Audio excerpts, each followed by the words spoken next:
안녕하세요. 향기솔입니다. 이 시간에는 교회 역사 가운데 하나의 분파였던 알비파에 대해서 알아보겠습니다. 알비파라고 하는 이름은 그들이 거주하고 있었던 알비라는 지명에 의해서 그 적대 세력이었던 카톨릭 교회에 의하여 붙여졌습니다.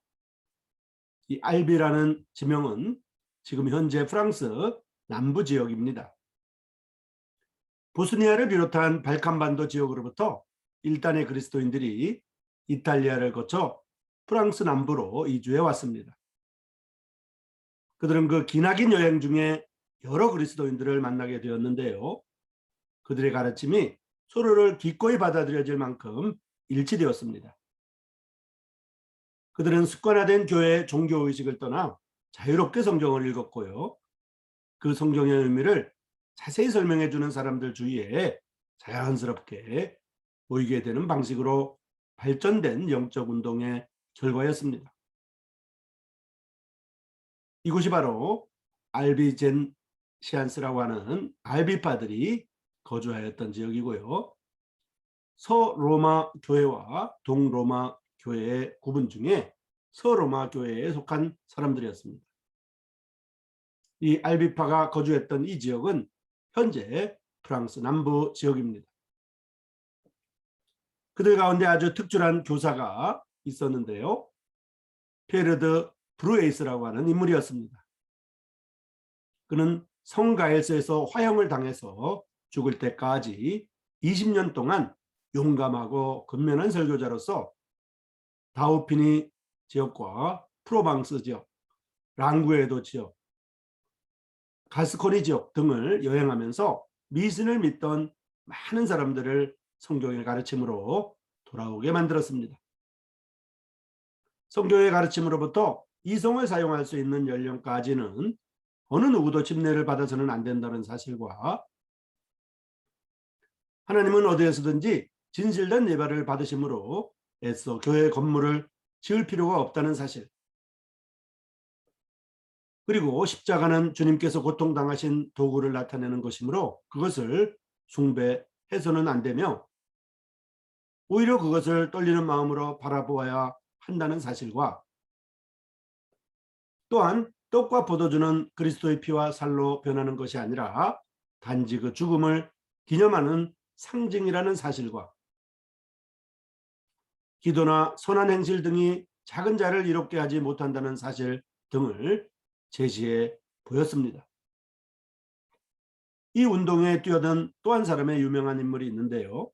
그는 브루에이스의 영향을 받아 이들의 동력자가 되었습니다. 그는 저 유명한 크루니 수도의 수도사였던 앙리였습니다. 그는 뛰어난 용모와 설득력 있는 성경 강해 능력, 그리고 하나님에 대한 열정과 헌신으로 수많은 사람들을 회개시키는 하나님의 사람이었습니다. 그를 적대시하는 로마의 성직자들도 그의 설교에서 나타나는 능력과 그를 따르는 무리들을 보고서는 두려움을 가질 정도였습니다.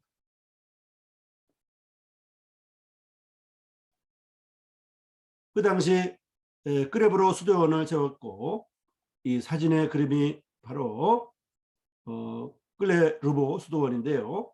그 당시에 크레브로 수도원을 세웠고 유럽 당대 가장 능력 있던 버나드가 이 운동을 저지시키는 역할로 초청을 받았지만은 앙리의 설교로부터 나타나는 영적인 능력을 제지시키거나 그를 따르는 무리들을 흩어놓을 수가 없었습니다.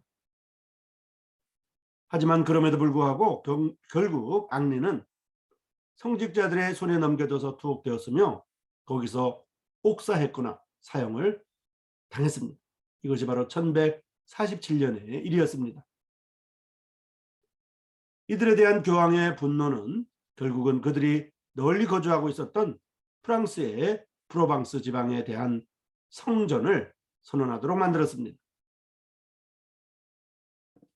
성전이라고 하는 것은 성스러운 전쟁이란 뜻입니다. 프로방스 성전에 참여하는 대가로 면죄부가 주어졌다는 것과 여러 특전, 또 전리품에 대한 기대는 수십만 사람들을 이 성전에 참여하도록 매혹시켰습니다. 고위 성직자들의 주로 아래 그 당시 가장 잔인하고 능력이 있었던 군사 지도자 시몬드 몽포르의 지휘 아래 시작된 전쟁으로, 이 전쟁으로 인해 20년 동안 계속되면서 유럽의 가장 아름답고 기름진 땅이었던 프로방스는 이때 완전히 황폐화되어 버리고 말았고, 수많은 그리스도인들이 온 가족과 함께 무참히 죽임을 당하였습니다. 라 미네르브라고 하는 한 지역이 점령되었을 때 그 지역에 숨어있던 140여 명의 남녀 그리스도인들이 발견되었습니다. 그들은 활활 타오르는 장작더미 앞으로 캐도릭으로 개종할 것을 종용당했지만은, 그러나 거절하였고 이렇게 말했습니다. 우리는 교황이나 사제의 권위를 가지고 있지 않으며 오직 그리스도와 그 말씀을 가지고 있을 뿐이다 라고 대답하고는 모두 주저없이 그 물속으로 뚜벅뚜벅 걸어 들어갔습니다.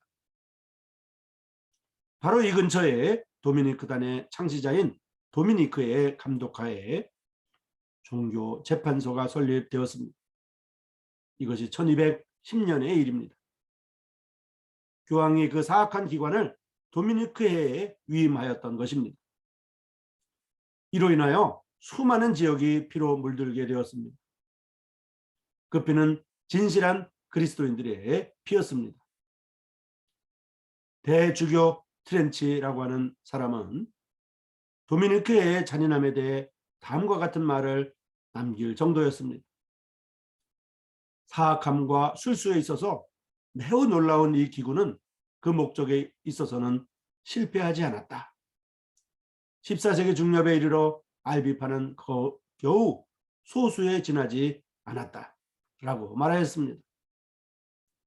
이 종교재판소는 나머지 그리스도인들을 소탕하고 성경의 어떤 부분도 자기들의 언어로 번역할 수 없다는 교령을 내리고 말았습니다. 결국 십자군이 남겨놓은 일을 종교재판소가 마무리 지었던 것입니다. 이러한 무서운 핍박으로 많은 믿는 형제들은 발칸 지역으로 피신하였고 일부는 여러 이웃 나라들로 흩어졌습니다. 가톨릭 교회의 이러한 처절한 박해로 인해 표면적으로는 진압되었지만은 그들의 정신은 나중 종교개혁의 때까지 사람들의 마음속에 그대로 살아 있었습니다. 알비파라고 하는 분파의 신앙적인 특징을 살펴보겠습니다. 적대자들의 악습에 따라 이들도 역시 많이 교도라고 하는 노명을 뒤집어 썼지만은 많은 사람들은 그 형제들을 향해 선한 사람들이라고 불렀습니다. 왜냐하면 그들의 생활은 모두에게 귀감이 될 정도였고요. 그들의 순수하고 경건한 생활과 겸손한 태도는 그 당시 성직자들의 거만함과 크게 비교되었기 때문이었습니다. 그들의 형제들 중 일부는 여행을 하면서 말씀 사역을 하는데 전적으로 헌신하였고, 그러한 삶으로 인해 그들은 완전한 자들이라고 불리워졌습니다.